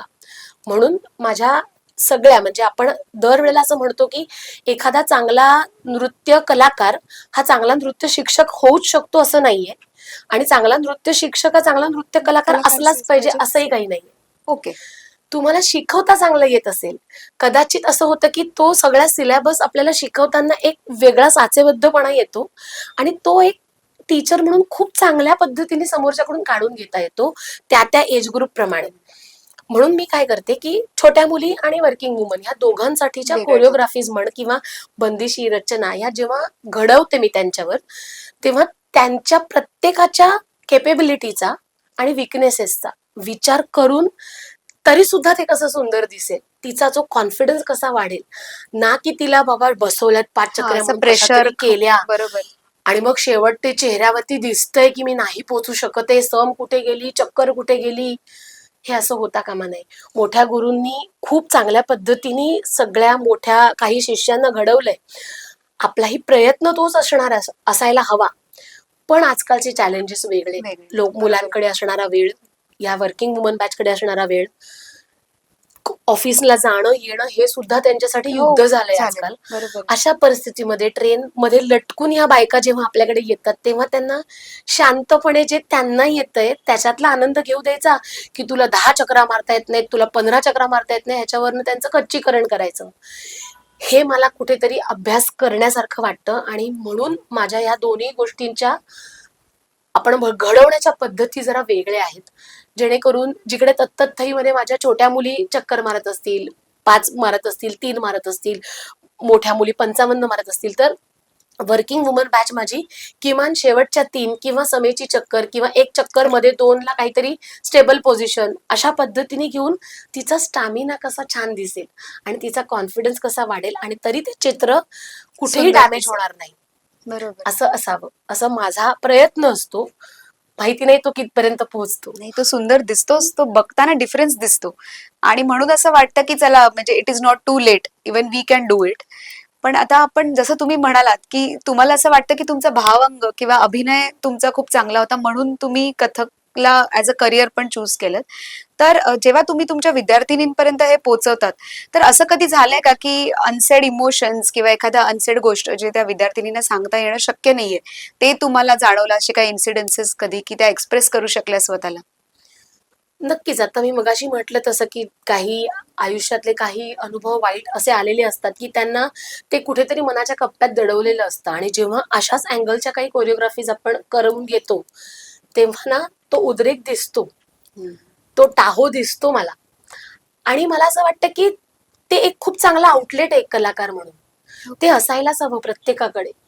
नाही 4 चौघांमध्ये मी कधी एक्सप्रेस होऊ शकले, तर माझं नृत्य हे माझं एक असं शस्त्र असलं पाहिजे की जसं आपण ड्रायक्लिनिंगला दिल्यावर ती साडी कशी छान एकदम आपल्याला परत प्रेझेंटेबल करते, तसं मला असं वाटतं आपल्या प्रत्येक नृत्यातल्या प्रत्येक घटना किंवा त्याचं जे सादरीकरण आहे त्याचा क्रम तो शेवटच्या शिगेला पोचतो त्यावेळेला तिचं सगळं मन स्वच्छ झालं पाहिजे. पुन्हा एकदा ती जेव्हा द्रौपदी करतीये तेव्हा तिचा तो आक्रोश, तिच्यावरती आलेले प्रसंग ह्या वेळेला जेव्हा ती करतीये, किंवा शूर्पणखा करतानाचा तिचा एक वेगळा जो राग राग, संताप, माझा अपमान झाला म्हणजे काय, तो अहंकार टिपेला आहे तिच्या, तो तिचा सगळा संताप की रावणासारखा रावण माझा भाऊ आहे आणि मग तरी का तो सुद्धा हे सगळं करत, कुठेतरी ह्याच्या मागे सुद्धा ते सगळं सादर करतानाचा त्या विद्यार्थिनीच्या आयुष्यातला स्ट्रगल असू शकतो की मी हे सगळं करते आणि मला हे मिळत नाहीये म्हणजे काय. कुठेतरी हे शिकवत असताना मग त्यांच्यातले ते निगेटिव्ह पॉइंट्स जरी त्या कोरिओग्राफी पुरते मला महत्वाचे असले तरी ते चांगले नाहीत हे पण तितकंच लगेच क्लिअर करावं लागतं. पण कारण तो उद्रेक, तो टाहो, तो आक्रोश आहे त्या घडीला तो चांगला वाटतोय त्या मोमेंटला, पण तो तुला त्याच्यासाठी तू उद्ध्वस्त नाही होता कामा. तुला ते वेगवेगळ्या कप्प्यांमध्ये ठेवून पुन्हा स्टेबल वागता आलं पाहिजे ना, ते दुसऱ्यावरती लादता आलं पाहिजे. कारण मी आता असं केलं म्हटलं की ही कोरिओग्राफी मी दुसऱ्यावरती करून घेताना येत नाही म्हटल्यावरती संताप होणं हे हे चांगलं पण नाही. नाहीये. बरोबर. त्याच्यामुळे तुम्ही जो प्रश्न विचारलात की ते विद्यार्थ्यामध्ये दिसतं का, तर ते विद्यार्थ्यांमध्ये दिसतं आणि कधी कधी त्याची भीतीही वाटते. कारण त्या स्वतःला मग त्या तराजूत बसवतात की मी इतकं चांगलं केलं म्हटलं ती मला जगाने एवढं चांगलं म्हटलंय, म्हणलं. किंवा मी ही एक कोरिओग्राफी केली म्हटलं ती मला जगाने एवढं चांगलं म्हटलंय, आता दुसऱ्या कोरिओग्राफीवरती पण मी तितकंच चांगलं काम करणार. नाही, मग ते असावं, इंटरनल करावं. कॉम्पिटिशन पण होत जातं. समोरचा कलाकार ज्याला तुम्ही घडवताय त्याच्यावरती एका लिमिटच्या बाहेर बर्डन देणं, हे हे हां. नृत्य शिक्षक म्हणून अत्यंत, काय म्हणू आपण त्याला, म्हणजे एक हार आहे की आपल्याला हे सांभाळता आलं पाहिजे. समोरचा वयोगट, त्याला वाटणारी भीती हे मनातनं काढून टाकून त्याला फक्त आनंद वाटला पाहिजे. तुम्ही आत्ता ज्या स्टेजला आहात, 20व्या वर्षी तुम्ही आहात, पण तुम्ही पण कधीतरी त्यांच्या वयाएवढे ते होतात. होतात. बरोबर. हा विचार जेव्हा ह्या विद्यार्थिनी शिकवायला लागतात तेव्हा जर त्यांनी केला, किंवा आमच्या गुरूंनी आम्हाला कधीही अंगाला बोट लावलं नाही, हं. कधीही आम्हाला अपमानास्पद बोलल्या बोलला नाही, नाही. हे आम्ही आजही कायम आमच्या मुलींना सांगताना सांगतो की त्यांनी कधीच अंगाला हात नाही लावला की हे पाय तुझे चुकलेत. बरोबर. त्या बोलून सांगायच्या की हे असं असं झालंय. आणि आजपर्यंत आम्ही तोच वसा त्यांचा जपलेला आहे की आम्ही कुठल्याही मुलीला कधी अंगाला बोटही लावलेलं नाही. ट्रू. म्हणजे आम्ही काठी जरी धरली किंवा आम्ही पट्टी धरली किंवा आम्ही काही ताल धरण्यासाठी धरलं तरी मुलांना वाटतं की आज ताईने काठी धरलीये. हा जो बदल आहे हा आमच्या गुरूंनी आमच्यात घडवलाय की मुलींना प्रेमाने शिकवायला पाहिजे. तिथे तुम्ही काही ठिकाणी तो दिसतो, म्हणजे तो बदल दिसतो, गुरु वाईज गुरु बदलतो, बरोबर गुरु आहे. वाईज शिष्य बदलतो, त्यानुसार तुमची शिकवण्याची पद्धत, शैली सगळंच बदलत जातं खरं तर. पण त्याचा अर्थ असा नसतो की तो गुरु वाईट असतो. त्याचा फोकस कसा आहे त्याच्यावरती पुढची वाटचाल ठरते. शिष्याची त्याच्या पण. मनात वाईट कधीच नसतो गुरुच्या की ह्या मुलीला हे यायला पाहिजे म्हणून त्याची धडपड असते. पण कधी काळी असं झालं चुकून तरी ते दोन्ही गैरसमज एकत्र एकाच वेळेला येऊन सॉर्ट आउट होणं खूप गरजेचं आहे. ओके. सो त्यांचे जे दबलेले इमोशन्स आहेत, हे एक्सप्रेस जरी होता आले तरी ते त्यांचं करेक्ट. डोमेन नाही असलं पाहिजे. डोमेन नाही असतं का. सो मॅम, जेव्हा आपण इमोशन्स बद्दल बोलतो, मी तुमचं गीत रामायण पाहिलेलं आहे. मला आठवतं की माझ्या डोळ्यात पाणी आलं होतं, मला बोलता नाही येतं, आणि त्याच दिवशी मी ठरवलं होतं की जेव्हा माझे सिरीज चालू होईल मी तुमच्याशी बोलेल याविषयी. तर मॅम, ती प्रेरणा कुठून आली? आणि एवढे लोक, इतके सगळे माध्यम, इतके सगळे मोठे गुरु, नृत्य, प्रत्येकाची आपली शैली असते, ह्या सगळ्यांचं एक काय बोलतो आपण, एक असं संगनमत घडवून आणणं, ते कसं जमलं? मी मगाशी म्हटलं तसं एकतर माझ्या वडिलांनी मी पाळण्यात असल्यापासून अंगाई गीत वगैरे ऐकलं नाहीये. मी ऐकलंय ते फक्त गीत रामायण. गीत रामायण. म्हणजे अक्षरशः त्यांची सगळी पराधीन आहे जगती हे मी 5व्या वर्षी बाबांच्या बरोबर बसून ऐकायची. ओके. त्यामुळे नंतर त्याच्यानंतर माझी बहीण जन्मल्यानंतर सुद्धा तिला झोपवताना सुद्धा बाबा हीच गाणी म्हणायचे. किंवा आमच्याकडे बारशी, मुंज त्या काळामध्ये जी असतील त्यालाही जे काही सेलिब्रेशन असायचं त्यालाही बाबा हीच गाणी गाणी म्हणायचे. म्हणजे एक पॉइंट असा असायचा की आम्ही म्हणायचो, बाबा हा आनंदाचा प्रसंग आहे, तुम्ही काय काय? पराधीन आहे? अगं मग काय झालं, मला आवडतं ते आणि मला ते पोचवायचंय सगळ्यांना. हे त्यांचं जे बोलणं असायचं ते असेपर्यंत कधी त्यातली सिन्सिअरिटी जाणवली नाही मला की मी त्याच्यात किती इन्व्हॉल्व्ह आहे. पण ते गेल्यानंतर पराधीन आहे जगती हे गाणं मला जे कळलं ते मला ते असताना कळलं नाही. आणि मला असं वाटतं ती माझ्यासाठी एक आतमधून एक वेगळी ऊर्जा होती की मला आता ज्या गीत रामायणाला मी लहानपणापासून ऐकलंय किंवा माझ्या बाबांनी त्या काळात म्हणजे खूप अशा शिकवण्या नसायच्या, त्यांना यायचं तसं ते गायचे, त्याला काही फार शास्त्रीय आधार नसायचा. काही जणांनी त्या काळात त्यांची चेष्टाही केलेली आहे आमच्याच नातेवाईकांमध्ये की काय ह्याला तालाचं थोडंसं काही कळत नाही, पण अरे त्यांच्या इमोशन्स खूप वेगळ्या होत्या. त्यावेळच्या त्या इमोशन्सना कदाचित आम्ही समजू शकलो नाही, म्हणून मला असं वाटलं की आता त्याला आपल्याला एका वेगळ्या उंचीवर नेऊन ठेवायचं, हे कुठेतरी माझ्या मनात होतं. पुन्हा वर्ल्ड रेकॉर्ड आपण बघतोय की आजकाल म्हणजे फक्त खूप मोठी संख्या घेणं किंवा वेस्टर्न किंवा असे काही वेगळं वेगळं प्रात्यक्षिक करणं आणि त्याचा वर्ल्ड रेकॉर्ड होत होता. मग म्हटलं शास्त्रीय नृत्य शैली जी आपला श्वास आहे त्यातूनही कथ्थक, भरतनाट्यम हे आमच्या सगळ्या चांगल्या मित्रमैत्रिणी आहेत डोंबिवलीतल्या. मग जर आपल्याला श्रीरामालाच त्या वर्ल्ड रेकॉर्ड मध्ये न्यायचं असेल तर आपल्याला काय करता येईल, म्हणून मग जसं आपण आपल्या चांगल्या प्रसंगांना, सगळ्या आनंदाच्या प्रसंगांना आपण आपल्या मित्रमैत्रिणींना म्हणतो की चला आपण सेलिब्रेट करूया, तसं मी विचार केला की जेव्हा श्रीरामाच्या ह्या रचनेला आपल्याला तिकडे न्यायचंय तेव्हा आपण ह्या सगळ्यांना घेऊन जर केलं तर त्यातला आनंद वेगळा आहे. प्रत्येकाचं गीत रामायणातल्या एखाद्या गाण्याकडे बघण्याचा दृष्टिकोन हा खूप वेगळा असू शकतो. मी त्रिवार जय जयकार रामा करणं, माझ्या गुरूंनी त्रिवार जय जयकार रामा करणं किंवा अजून माझ्या इतर मैत्रिणींनी करणं, ह्याच्यामध्ये एक वेगळाच आनंद आहे जो मला प्रेक्षकांना द्यायचा होता. पण तरी वेळेअभावी आपण त्या सगळ्यांना एकत्र करून साधारण एक 25 गीत रामायणातली गाणी घेतली आणि त्याच्यावरती आपण जवळपास 250 विद्यार्थिनींना एकत्र केलं, ज्यातले जवळपास 125च्या वर कलाकार हे एकलव्याचे होते. हा कायमचा साठीचा नटराजा चरणी हा माझा अभिमान असेल हा, की म्हणजे करायला गेलं तर तो 250चाही कलाकार एकलव्याचा झाला झाला असता. असता. बरोबर. पण मला असं वाटत होतं की माझ्या गुरूंनी मला खूप काही दिलंय, माझ्या इतर मित्रमैत्रिणींनी मला खूप काही या प्रवासात दिलंय, म्हणून मला हे सगळं वाटून ही शिदोरी संपवायची होती. आणि म्हणून आम्ही सगळ्यांनी मिळून हा चांगला प्रयत्न केला. त्या सगळ्या नामांकित नृत्य संस्था, त्यांची उत्तम कार्य चालू आहेत डोंबिवलीत, आणि त्यांनी या माझ्या वेगळ्याच काहीतरी संकल्पाला मनापासून साथ दिली. आणि म्हणून ते केवळ ऑस्ट्रेलियात जवळपास 8 तासांचं लाईव्ह प्रक्षेपण चालू होतं. त्यानंतर त्यांनी ते त्यांच्या पेजवर टाकल्यानंतरचा एक वेगळाच त्यांनी ते पेज मला टाकलं होतं की हे बघा मॅडम, आलं तुमचं त्याच्यात. मराठीतलं गीत रामायण ऑस्ट्रेलियात टेलिकास्ट होत आहे. तो माझ्यासाठी असा एक मुद्दा होता ना, की असं वाटलं माझे बाबा आज आज खऱ्या अर्थाने माझी पाठ थोपटतील. हे माझ्यासाठी पर्सनल झालं. पण मुलींचं म्हणाल ना, तर मला कित्येक पालकांनी येऊन सांगितलं की सेतू बांधारे हा. किंवा जयगंगे भागीरथी, म्हणजे मुली आता बाकीची गाणी म्हणत नाही, तो हीच गाणी म्हणतात. आणि स्टेप्स वगैरे तर सोडाच, पण त्यांच्या तोंडातच ही गाणी येतात. आनंद झाला, आईने काही छान बनवलं की त्या सेतू बांधारे म्हणतायत अगं. आणि माझ्यासाठी हे खूपच नवीन होतं. म्हणजे आमच्यासाठी आम्हाला तर ते खूपच होतच लहानपणापासून, पण या मुलींनी हे ऐकलं नव्हतं. त्यांच्या काळात कशाला कोण गीत रामायणाच्या कॅसेट घरात लावणार आहे, आम्ही त्यावेळेला त्या कॅसेट लावायचो. हो. त्यामुळे अगदी बोंद्रे फॅमिली म्हणून माझी तुमच्या FNP समोरच आहे बघा, हो. त्याच्या ओनर ज्या आहेत त्यांनी मला पर्सनली येऊन सांगितलेली ही गोष्ट आहे, अंजली बोंद्रेंनी, की आता मुली ना, अंजना बोंद्रे, की आता ना मुली वेगळी गाणी म्हणतच नाही, नाही. ते हीच गाणी म्हणतात. हे एक माझ्यासाठी खूप चांगलं होतं. ह्याचा एक दुसरा एक्सपिरियन्स म्हणजे आम्ही अयोध्येत 2दा सादरीकरण केलं. ते म्हणजे अंगावर अक्षरशः रोमांच आणणार होतं, शहार आणणार होतं, की समोर घडतंय राम मंदिर. म्हणजे आता ह्या गेल्याच आम्ही जानेवारीत गेलो होतो मला वाटतं, ते समोर घडतंय राम मंदिर, आणि त्यातल्या यज्ञ मंडप, सॉरी, यज्ञ मंडपातले सगळे 15च्या 15 ऋषी मुनी तिथे येऊन बसलेत आणि ते सगळं बघतायत. जणू काय असं वाटलं आम्ही त्या काळातल्या रामासमोरच हे सगळं करतोय, त्याचं अस्तित्व तिथे आहे आणि आम्ही त्याच सगळं आळवतोय. आणि शूर्पणखेसारख्या गोष्टीला त्या ऋषी मुनींनी इतकं कौतुक केलं त्या कलाकृतीचं. मी म्हटलं रामाच्या दरबारात आज शूर्पणखा सुद्धा आवडतीये, ही शास्त्रीय नृत्याची ताकद आहे. आणि ही त्या प्रत्येक सादरीकरण कलाकाराची, त्याच्या विचारांची ही जीत आहे.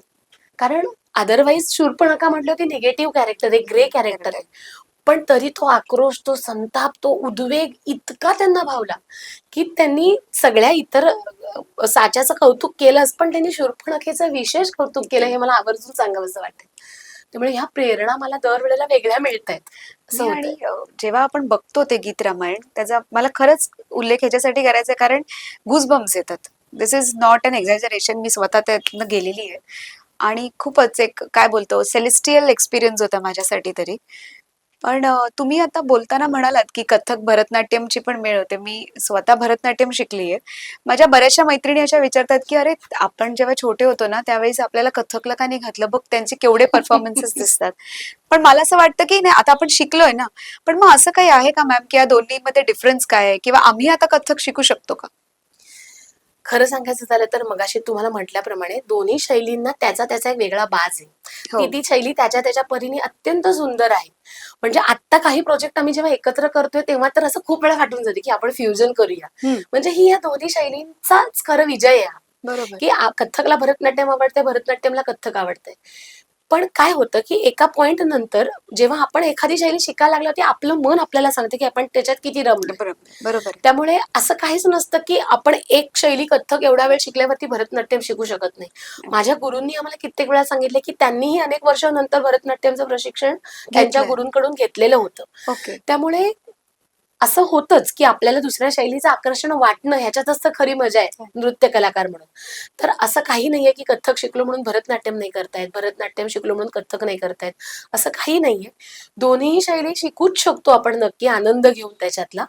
आता परवा तर मला एक खूप चांगला एक्सपिरियन्स आला की आम्ही आता हे जे प्रोजेक्ट करतोय आपल्या गुढीपाडव्यासाठी, शिवशंभू रणशौर्य अमृत गाथा म्हणून आमचं हे प्रोजेक्ट आहे, ज्याच्यामध्ये 350च्या वर विद्यार्थिनींना आम्ही एकाच कोरिओग्राफीवरती छत्रपती शिवाजी महाराज आणि छत्रपती संभाजी महाराज यांना एकाच कोरिओग्राफीवरती आम्ही 350 मुलींना करवतोय, जे काही आम्हाला डोक्यात आहे ते. ते घडत असताना मला भरतनाट्यमची जी टीचर आहेत एक, त्यांनी मला स्वतःहून सांगितलं की त्यांच्या मुलीला माझ्याकडे कथ्थक शिकायचं. आणि हा एक टर्निंग पॉइंट आहे बघा. म्हणजे ती स्वतः म्हणते की अगं मी तिला लहानपणापासून शिकवते भरतनाट्यम, ती करतीये, पण ती मला सांगते की मला कथ्थक शिकायचंय. म्हणजे आता तिच्याकडे हेरिडिटरी सगळं उलट भरतनाट्यम झालंय, ती करतीये पण खूप छान, मी तिचं बघितलंय नाच. पण तिचं मन तिला सांगते की तिला कथ्थक आहे. आणि मला असं वाटतं हेच तुमच्या प्रश्नाचं उत्तर आहे, की असं काही नसतं, पण आपलं मन आपल्याला सांगतं की मला काय आवडतंय, ते ओळखता येणं हे खूप महत्वाचं आहे. अर्थात होतं असं की आता माझ्या घराच्या जवळ आमच्या गुरूंचा क्लास होता, मग कधीतरी अशी मला खूप भीती वाटते की तिथे दुसरी कुठली शैली असती. अर्थात प्रत्येक शैली तिच्या तिच्या जागी ग्रेट आहे, पण ना तो एक आनंद आहे की मला हीच शैली आवडत होती आणि मला हीच शिकायला मिळाली. हा जो एक आनंदाचा भाग आहे ना, तो खूप महत्वाचा आहे. तो एक भाग्यानेच मिळतो आणि तो नटराज आपल्याला देतो असं मला वाटतं. कारण असंही मी पाहिलंय की काही वेळेला ते इतर नृत्यशैली शिकतात, शास्त्रीय नृत्यशैली, पण त्याला तितकासा त्यांना वाव मिळाला नाही की त्यांना इतर शैलींकडे वळावं लागतं. ती काळाची गरज आहे. अर्थात तो ज्या शिकलेल्या शैली आहेत त्याची ती हार आहे असं माझं म्हणणं नाहीये. इनफॅक्ट ती आपल्या सगळ्यांची हार आहे की आपण त्या शैलीला का तितकंसं महत्व देत नाही. दिलं गेलं पाहिजे. प्रत्येक शैलीला तिचं तिचा बाज असलेलं त्याचं महत्व प्रत्येक कलाकारांनी ठामपणे मांडलं पाहिजे की मी हे शिकले आणि मला हेच आवडतं. मग कुठेतरी उद्या तो आपल्याला प्रेक्षकांमध्ये आणि लोकांमध्ये तो बदल घडलेला दिसून येईल, आयोजकांमध्ये, की नाही नाही हे कोणी बघत नाही. हे जेव्हा ते म्हणतात तेव्हा आपण ठामपणे सांगितलं पाहिजे की नाही मी हे आधी करणार आणि मग तुम्हाला पाहिजे ते करणार. हा एक आग्रह प्रत्येक शास्त्रीय नृत्य कलाकारांनी ठेवावा, किंवा प्रत्येक सादरीकरणाचा आधार हा शास्त्रीय नृत्याचाच आपला बाज सोडू नये असं मला वाटतं. त्यातली लिमिट क्रॉस करू नाही. समोरचा आपल्याला जे पाहिजे ते देणारच आहे, मानधन म्हणा काय म्हणा, मग आपण आपल्याला पाहिजे ते त्याला का नाही द्यायचं. काही वेळेला तर आपण मानधनाची अपेक्षा न करता माझ्या ह्या भावना आहेत या सादरीकरणाच्या मागे आणि मला त्या तशाच्या तशा पोचवायच्या, हे एवढा आग्रह. खूपच चांगला पॉइंट तुम्ही सांगितलात. कारण आमच्या एज मध्ये तर ठीक आहे की तुम्हाला सेकंड डान्स शिकायचा आहे का, तुम्हाला दुसरा नृत्य अलंकार करायचा आहे का, पण हे जे लहान मुलांचे पेरेंट्स आहेत ते बरेचदा खूप अनालिसिस करत बसतात मॅम, की आता मी कथकला घालू का, मग मी भरतनाट्यमला घालू का. मग प्रत्येक गोष्टीला एकतर आपल्याला गुगल करायची सवय असते, मग चॅट जीपीटीला कम्पेअर करायला सांगतात दोन्ही नृत्यशैली. तर हे निर्णय असे नाही असले पाहिजे. माझं तर म्हणणं आहे की मुलांना दोन्ही क्लासला घाला, 1-2 वर्ष तुम्हालाच आयडिया येऊन जाईल की तिला काय आवडतं. एक्झॅक्टली. जसं मी आता म्हटलं की आपलं मन एका पॉइंटला आपल्याला सांगतं.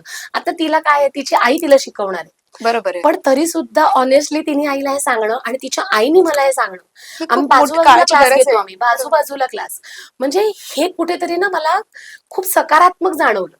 म्हणजे आता असंही घडतंय, पूर्वीच्या काळी असं कधीच नाही, नाही, घडलं नाही, नसतं. ते बरोबर आहे. दाबलं गेलं असतं, नाही नाही मी भरतनाट्यम करते, तू पण भरतनाट्यम भरतनाट्यमच करायचं. करायचं. तू शिक, पण तुला आवडतंय कथ्थक तर कथ्थक आधी कर आणि मग मला पाहिजे तसं तू भरतनाट्यम पण करत राहा. हे बदल पूर्वीच्या काळी असतील असं म्हणजे माझ्या तरी वाचनात आलं नाही, पण झालं तर खरंच खूप चांगलं आहे. जर त्या काळातही असेल तरी ते चांगलं, आणि आता तर माझ्यापर्यंत आलेलं हे उदाहरण आहे. पण मला असं वाटतं की मुलांना तेवढं स्वातंत्र्य द्यावं, त्यांना ठरवू द्यावं की त्यांना कुठली शैली आवडते आणि मग ठरवावं काय करावं त्यांनी. पण मग मॅम असे भेटतात का ओव्हर अनालिटिकल पेरेंट्स, त्यांना तुम्ही काय सांगू इच्छिता? असतात असे, म्हणजे फोन भरतनाट्यमसाठी करतात आणि मग आता तुमच्याकडे भरतनाट्यम नाही तर कथ्थक करतो, असा जेव्हा फोन येतो तेव्हा आपल्याला अंदाज येतो. तो मग पहिलं सेशन जेव्हा आपण त्यांचं घेतो तेव्हा त्यांना आधी हे दोन्ही मुद्दे क्लिअर करावे लागतात, की असं काही नाहीये की तुम्ही माझा फोन घेतला किंवा मी तुमचा फोन घेतला आणि तुम्हाला हे जवळ वाटलं म्हणून तुम्ही शिकताय. तुमची नक्की थॉट प्रोसेस काय, मग तुम्हाला जर तसं करायचं असेल तर मी तुम्हाला त्यांचे रेफरन्सेस देते. ह्याच्या परे जाऊन जर त्यांना खरंच शिकायचं असेल तर तो विद्यार्थी आपला म्हणावा. आणि मॅम कॉम्पिटेटिव्हनेस बद्दल, म्हणजे जसं मी तुम्हाला म्हणले की पेरेंट्स सगळ्याच गोष्टी ओव्हर अनालाइज करू लागलेत, असे पेरेंट्स तर तुम्हाला भेटत असणार जे म्हणणार की जे स्वतःहूनच येऊन बॅच मध्ये बसतील, बघतील की त्यांच्या पाल्याच्या सेम एज ग्रुपची मुलगी काय करतीये. मग ते तुम्हाला येऊन असे कधी उदाहरणं येतात का की नाही नाही ही एवढी शिकली, माझी का नाही अशी शिकली, आणि मग ह्या सगळ्या गोष्टीशी कसं डील करता मॅम तुम्ही?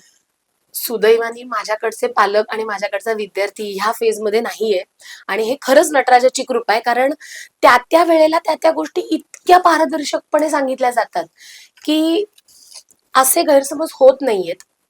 पुढेही जाऊन टचवूड असे होऊ नयेत आणि कोणाच्याच नशिबाला तसं नसावे असं मला वाटतं.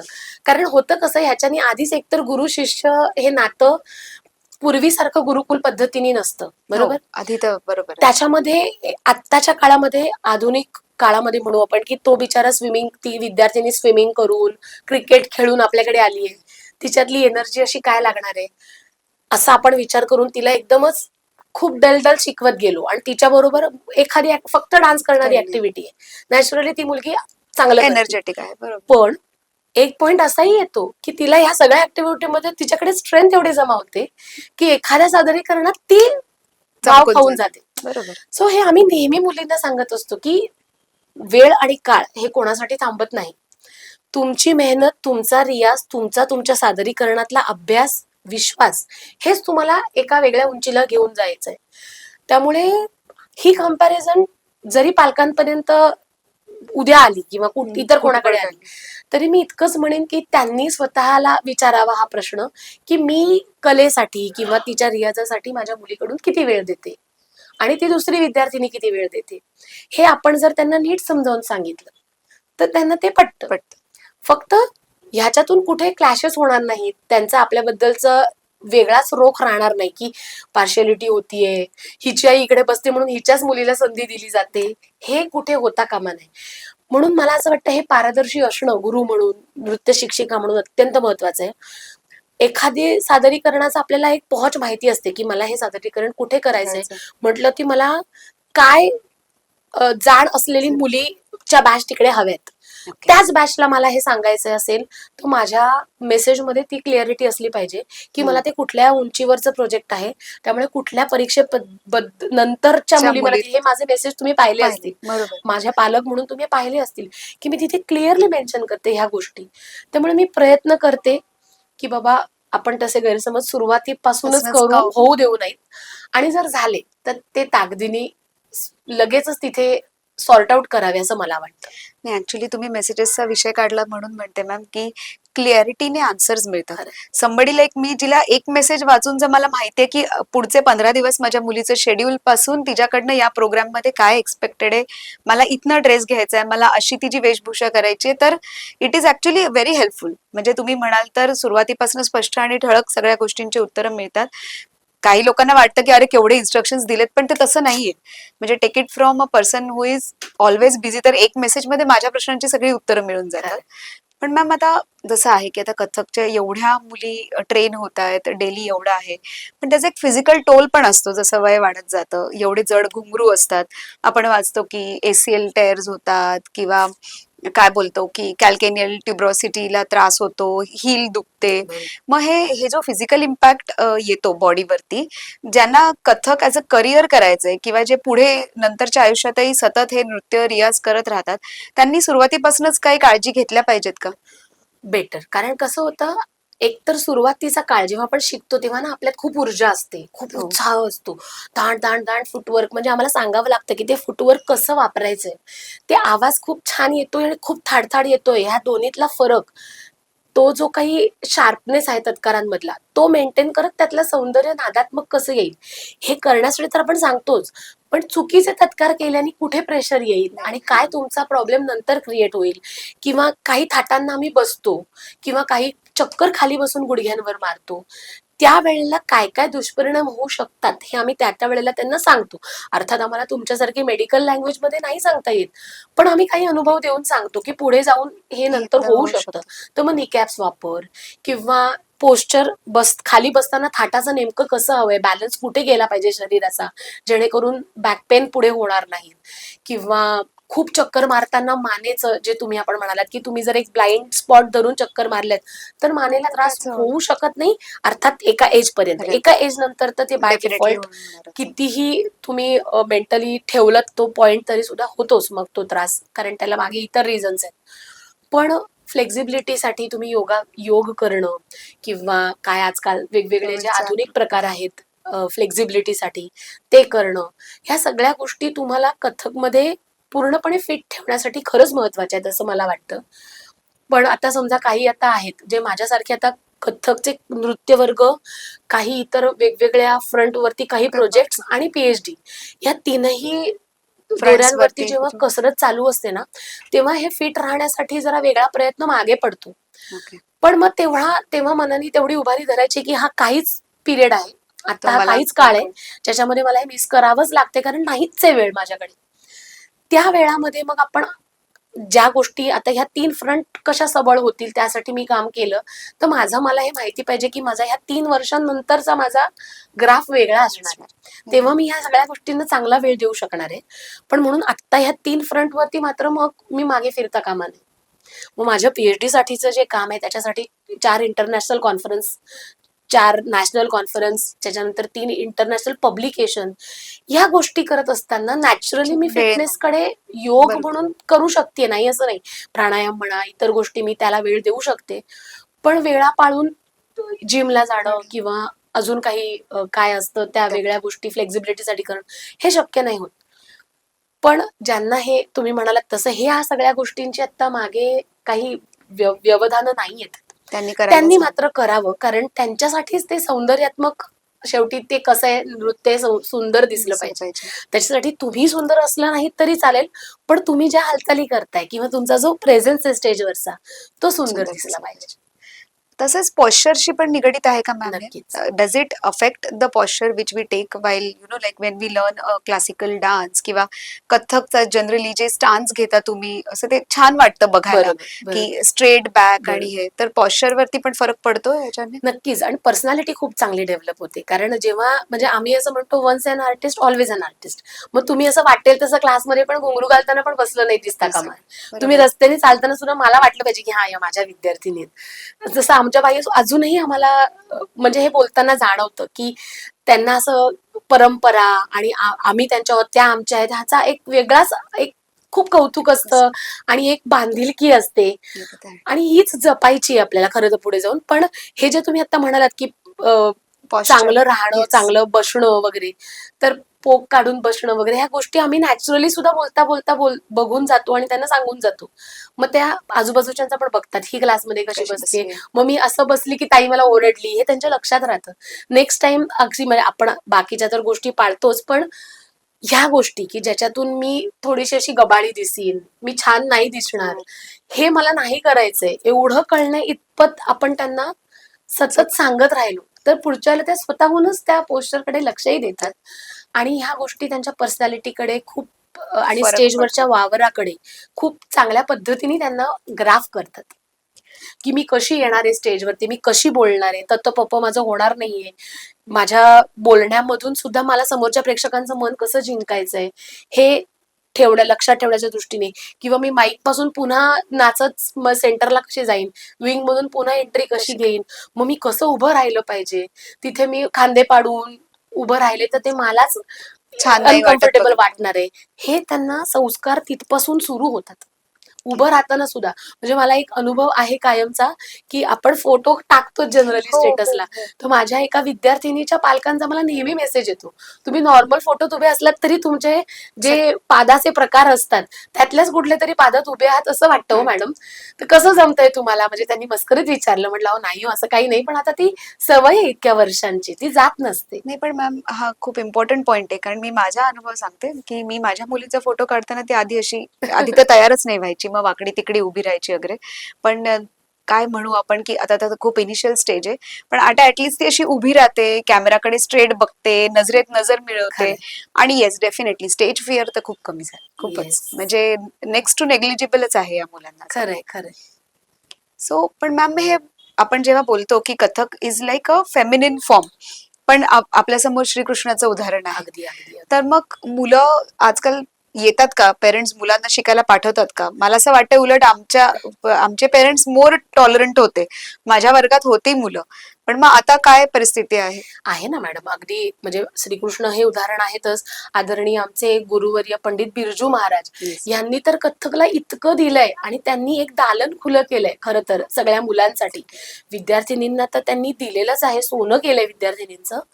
पण म्हणजे मेल कडे वळलो आपण तर त्यांनी ती एक छान बॉर्डर लाईन ठेवली नृत्य करत असताना, की मी एकच थाट, एक फेमिनाईन आणि एक मस्क्युलाईन करत असताना मी कुठली बॉर्डर लाईन क्रॉस नाही करायची. हे खूप महत्वाचं आहे. म्हणजे त्यांनी कित्येक विद्यार्थ्यांना घडवलंय ज्यांचे मी घुंगट गत मुद्दामून ते करतात. ऍक्च्युली मस्क्युलाईन सुद्धा इतर कितीतरी गती आहेत. गत बरोबर. निकास म्हणजे एक भाग आहे आपल्या कथक नृत्यातला. गत निकास म्हणजे एक विशिष्ट भावमुद्रा घेऊन आपण तिरकी चाल चालतो. आता वास्तविक मस्क्युलाईन म्हटल्यानंतर ते गजगत करू शकतात. कितीतरी अशा गत आहेत किंवा मयूर गत करू शकतात ज्याच्यामध्ये त्यांचं मस्क्युलाईन तत्व जपता मॅस्क्युलिनिटी येईल त्यांना. बरोबर. पण मुद्दामून त्यांनी एक मी बघितला होता तो अनुभव की त्यांनी मुद्दामून फेमिनाईन गत घेतली होती पण ती मस्क्युलाईन करून दाखवली होती. अच्छा. मला असं वाटतं हे संस्कार बिरजू महाराजांनी जे घडवले आहेत की तुमच्यातलं नृत्याचं तत्व हे तुमच्या मस्क्युलाईन आणि फेमिनाईन वरती बदललं गेलंच पाहिजे. त्यातलं सौंदर्य त्या पद्धतीनेच ऍड होणार आहे, नो डाऊट. की ज्याच्यामध्ये बाबा आता घोंगड गते म्हटल्यानंतर त्याच्यात नाजूकपणा येणार आहे, पण त्यातला जो बाज आहे की मी घुंगट घेताना माझी मान कशी होणार आहे, माझी हस्तक कशी होणार आहे आणि पुरुषांची कशी होणार आहे, या दोन्हीतला फरक महाराजजींनी नकळत इतका बिंबवलाय की पुढच्या पिढीकडे आता जेव्हा आपण आता रील अनेक बघतो, काही कार्यक्रमांना आम्ही बघतो, त्या मुलांमध्ये एकतर मस्क्युलाईन एनर्जी ही सगळं जग मान्य करेल की त्या एनर्जीला जर सौंदर्याची चांगली जोड मिळाली आणि ती बॉर्डर लाईन मेंटेन करण्याची ताकद इथून निर्माण झाली की ते नृत्य फक्त स्वर्गच गाठू शकतं. आणि महाराजजी उदाहरण आहेत त्याचं. तर ती बॉर्डर ज्यांना ज्यांना गुरूंना शक्य होते, ज्या नृत्य शिक्षिकांना ती मेंटेन करणं शक्य होतं, ते विद्यार्थ्यांचं सोनं होतं. फक्त ते कळलं पाहिजे येणाऱ्या विद्यार्थ्याला सुद्धा, नेणाऱ्या पालकाला सुद्धा आणि शिक्षकाला आणि घडवणाऱ्या शिक्षकाला सुद्धा. सो मॅम, जेव्हा आता मी तुम्हाला हे प्रश्न विचारते पण मी जेव्हा तुमच्याकडे बघते तेव्हा तुमच्या हाताची जी मुवमेंट्स होते, ज्या मुद्रा होतात, त्याच्याकडे सहज लक्ष जातं. म्हणजे एक असा मिनिट असा एक होतं की मला ते उत्तरापेक्षाही त्या तुमच्या भावातनं किंवा तुमच्या हातातल्या मुद्रामधनं हे कळतं.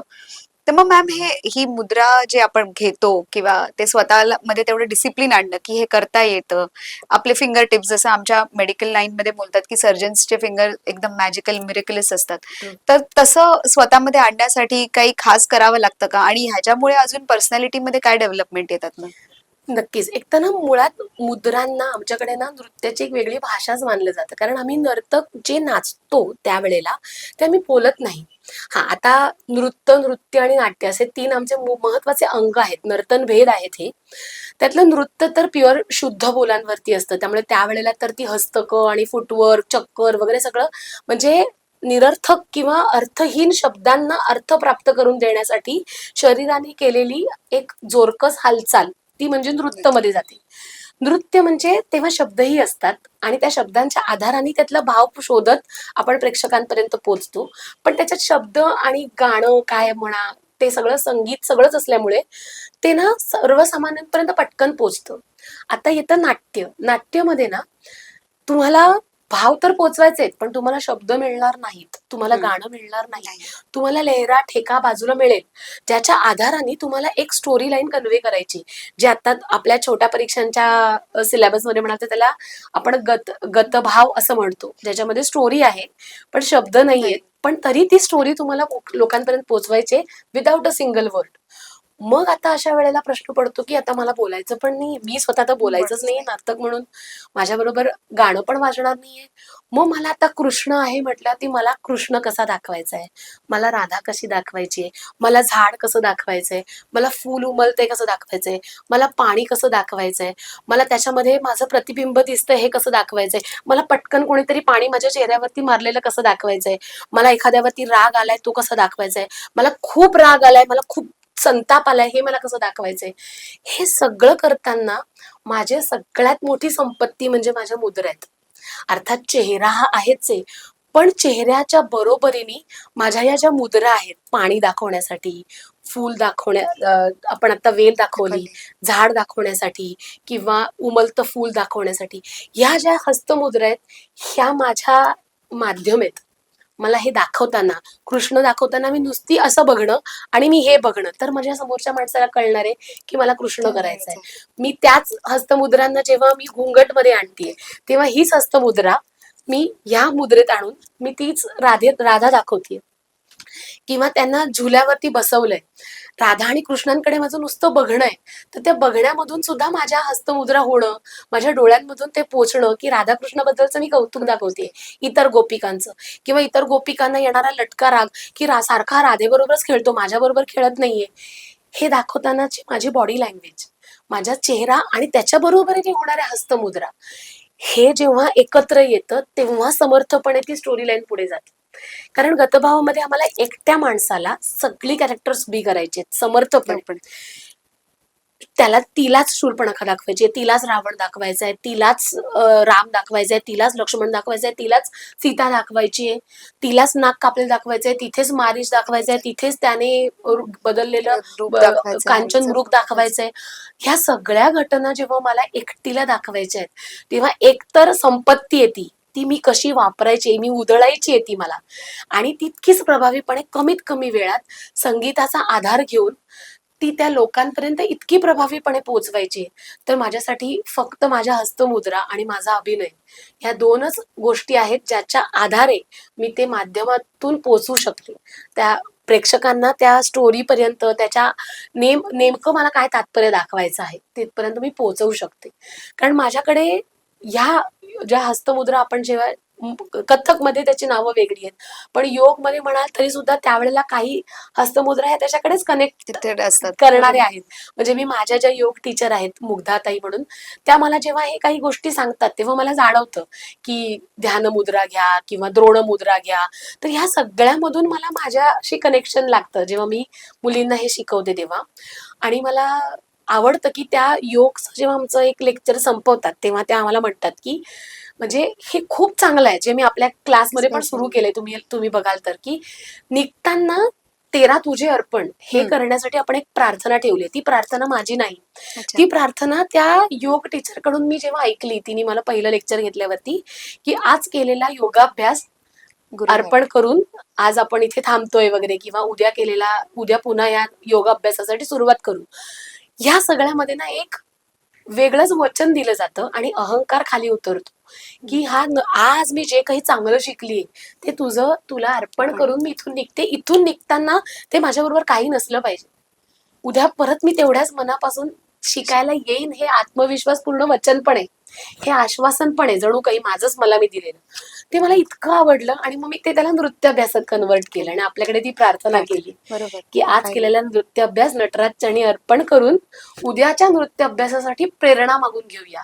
बघा, ह्या सगळ्या एकूण एक शब्दामध्ये एक वेगळं वचन आहे, की आज मी केलाय नृत्य अभ्यास, तो माझा नाही, तो तुझा होता म्हणून तू करवून घेतलास, तो मी तुझ्या चरणी अर्पण करते नैवेद्य म्हणून आणि निघतीये, पण मी उद्या परत येणार आहे म्हणून उद्याच्या नृत्य अभ्यासासाठी प्रेरणा मागून घेऊया. म्हणजे मी कोणी ग्रेट म्हणून मी येत नाहीये, तर तू मला निवडलेस म्हणून मी येणार आहे आणि म्हणून मी ती प्रेरणा तुझ्याकडे मागते. तर मला असं वाटतं ना, की आपल्या बरोबर जे काही रोज घडत असतं, आता जसं ह्या योग टीचरनी मला हे शिकवलं ज्या दिवशी, पहिल्या दिवशी, तेव्हा मी विचार केला, अरे हे का नको आपण वापरूया, चल आपण हे नृत्यासाठी वापरूया. आणि मग तिथून आपल्या क्लासमध्ये ती परंपरा सुरू झाली. मी तिला म्हटलं सुद्धा लगेच की मला हे खूप आवडलं आणि हे मी लगेच कॉपी कॅट करणार आहे माझ्या नृत्यासाठी. तिला नकळत म्हणजे मला कळलं की ह्याच्यातून आपल्यासाठी वेगवेगळे गुरु घडत जातात, की तिच्याकडून मी हे शिकले की हे खूप छान आहे, हे आपल्याला करता येईल. तर मला असं वाटतं त्या योग टीचरकडून ह्या योगाच्या हस्तमुद्रा योगच्या, आणि त्या जेव्हा कथ्थक नृत्याशी वेगवेगळ्या पद्धतीने कनेक्ट होतात, झाड दाखवणं, पाणी दाखवणं, आमची जी मुख्य स्वाभाविक हस्तमुद्रा आहे ज्याला आपण उत्पत्तीत येतानाची अराल हस्तमुद्रा आहे, तेव्हा आपण हे जे 2 पॉइंट्स आहेत तर तुमच्या फोकसचे, कॉन्सन्ट्रेशनचे, किंवा आता मी मगाशी म्हटलं कांचन मृग दाखवणं किंवा हत्ती दाखवणं, गज दाखवताना ही हस्तमुद्रा आहे आमची. त्याच्यानंतर ह्या सगळ्या गोष्टींमध्ये मला असं वाटतं की हे सगळे कला जे आहेत, जे योगशास्त्र आहे आणि नृत्य कला आहेत, या खूप इंटरलिंक्ड आहेत.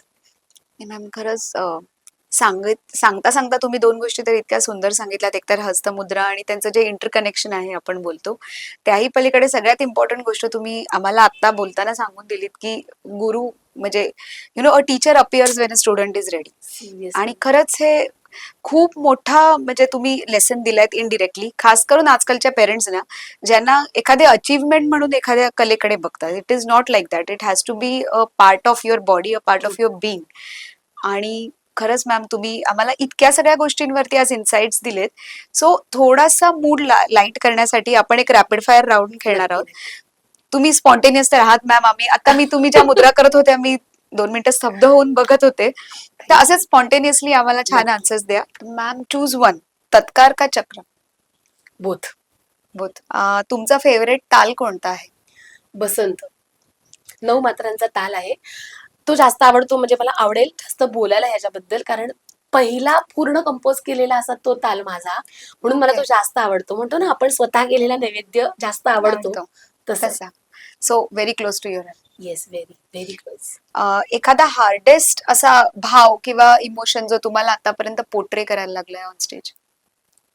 शोक किंवा काय म्हणू आपण त्याला, दुःख. कारण समोरच्याला हसवणं सोपं आहे, पण माझ्या वेदना तितक्याच प्रभावीपणे समोरच्याला पोचवणं, त्याच्या डोळ्यात पाणी आणणं आणि त्याला तेवढंच वाईट वाटायला लावणं, हे मला असं वाटतं जास्त अवघड आहे. मग तिथे मी फक्त आदळआपट करून आणि स्टेजवरती नुसते हात पाय आपटून डोकं आपटून ते होईल असं नाहीये. नाही. फार फार तर तो फक्त बघेल चेहरा वाकडा करून. पण इथून जेव्हा वाईट वाटतं, तो पॉइंट माझ्यासाठी खूप अवघड आहे असं मला वाटतं. आणि तो जमायला हवा, कारण त्याचं एक वेगळंच काहीतरी तरी सेलिब्रेशन होतं मग स्टेजवरती. अ, घुंगरांसाठी एका शब्दात जो नाद असतो आपला, त्याला डिस्क्राईब करायचा असेल तर कोणता शब्द येतो तुमच्यामध्ये? नादातून या नाद निर्मितो. अच्छा. कारण त्याच्या मागे सुद्धा माझ्या श्रीराम आहेत, पुढेही श्रीराम आहे आणि मध्ये माझा हा नाद आहे जो घुंगरांमधून उमटतोय. क्लासिकल डान्स बद्दल एखादी बिगेस्ट मिथ मॅम, जी तुम्हाला वाटते की नाही लोकांनी ठेवली पाहिजे मनात? शास्त्रीय नृत्य अत्यंत क्लिष्ट आहे आणि त्याच्या वाटेला नच गेलेलं बरं. त्याच्यापेक्षा रील कराव्यात किंवा हलकी फुलकी गाणी शिकावीत, असं हे जे नवीन काहीतरी आहे, की बाबा नवीन म्हणजे जुनंच आहे, आमच्या काळापासून आहे, की शास्त्रीय नृत्य खूप क्लिष्ट आहे. क्लिष्ट आहे, पण ते सोपं करण्यासाठीचे सुद्धा अनेक आयुध उपलब्ध आहेत, जे तुम्हाला योग्य गुरु नक्की देऊ शकतो. त्यामुळे हे मिथ आहे. मॉर्निंग रियाज का लेट नाईट रियाज? What is your preference? जेव्हा केव्हा तुम्हाला वेळ आणि आनंद या दोन्ही गोष्टी एकत्र करता येतील, तो वेळ. सो जसं तुम्ही आता म्हणालात की कथ्थक तुमच्यासाठी स्पिरिच्युअल आहे, तसंच माझ्यासाठी मी जेव्हा नृत्याकडे बघते मला वाटतं इट्स अ मेडिसिन. तर मग if Kathak is a medicine, तुम्हाला काय वाटतं ते काय क्युअर करतं? मानसिक आणि शारीरिक व्याधी ह्या दोन्ही गोष्टींवरती हे उत्तम औषध आहे. मानसिक म्हणाल तर मी अगदी पहिल्या उत्तरापासून म्हटलं की फोकस सगळीकडेच आहे डेव्हलप त्याच्यामुळे. बरोबर. शारीरिक म्हणाल तर माणूस विसरून जातो की माझा हात दुखतोय, पाय दुखतोय, डोकं दुखतंय. त्यामुळे या दोन्ही गोष्टींवरती त्याचं प्रभाव. हिलिंग आहेच आहे. एका शब्दात मॅम, एक अशी क्वालिटी जी प्रत्येक डान्सरकडे किंवा प्रत्येक कलाकाराकडे असली पाहिजे? समर्पण आणि कमिटमेंट, ह्या दोन गोष्टी. तुमची आतापर्यंत एकलव्य आर्ट फोरमच्या बरोबर किंवा तुमची वैयक्तिक अशी प्राऊडेस्ट मोमेंट कोणती होती? जेव्हा त्रिवार जय जयकार रामा हा एक वर्ल्ड बुक ऑफ रेकॉर्ड्स मध्ये एंट्री झाली, तो माझ्यासाठी श्रीरामाचरणी अर्पण करून मग ऑस्ट्रेलियाच्या माध्यमातून ते दाखवणं, हे माझ्यासाठी खरंच खूप प्राऊड फिलिंग होती. आणि वन पीस ऑफ ॲडवाइस, म्हणजे ज्यांना असं वाटते की I am very old or my kid is too young to start in classical dance, त्यांच्यासाठी? लहान मुलांच्या बाबतीत म्हणाल तर जनरली 5 वर्षानंतर खरंच ती मुलं केपेबल असतात, ते करू शकतात असं मी म्हणेन. फक्त त्याची आवड ओळखा, की केवळ जग करतंय किंवा स्टेट बोर्डाचे मार्क मिळतात म्हणून करू नका. आणि दुसरं, तुमच्या एजला म्हणेन की राहिलेल्या सगळ्या इच्छा आकांक्षा, जसं एक आपण माधुरी दीक्षितचा एक तो पिक्चर होता बकेट लिस्ट, बकेट लिस्ट. ती बकेट लिस्ट प्रत्येक वुमननी पूर्ण करावी असं मला वाटतं. मग अवघड नृत्य, सोपं नृत्य हे तुमच्या बरोबर जो गुरु आहे तो तुम्हाला ह्याचा मार्ग नक्की सुकर करून देईल. तुम्ही वेळेस ओळखायला शिका, तुम्ही प्रायोरिटीज द्यायला शिका, नक्की त्याही गोष्टी पूर्ण होतील. आणि त्याच्यासाठी वेळ कधीच नसते. तुम्ही त्याच्यावरती पुढे जाऊन कुठल्या गोष्टीला सुरुवात, मला असं वाटतं याचं एकमेव उत्तर, सुरुवात करा. Yes, you have to start. Yes. So ma'am, एकतर खूप मनापासून धन्यवाद, कारण आजचा हा जो माझ्या तुमच्या बरोबरचा संभाषण होता, हा माझ्यासाठी पण खूप काही शिकवून गेला. आणि खरंच कधी कळालंच नाही की वेळ कधी गेली. तुमच्या मुद्रा, तुम्ही बोलताना सुद्धा तुमच्या डोळ्यातले भाव वगैरे, मी स्वतःसाठी सांगते की मी मंत्रमुग्ध होऊन गेलेली आहे. आणि एकलव्याचा वटवृक्ष तर आम्ही बघतो आहोत. आमच्या प्रेक्षकांसाठी प्लीज मॅम सांगा की if they want to find Eklavya art forum, where they can find? Eklavya art forum ही गेले 27 वर्ष डोंबिवलीमध्ये संस्कार आणि परंपरा या दोन्हींची कास धरून चालणारी एक नृत्य संस्था आहे. मी स्वतः त्याची फाउंडर आणि डायरेक्टर. कथक नृत्य संशोधन माझं सुरू आहे.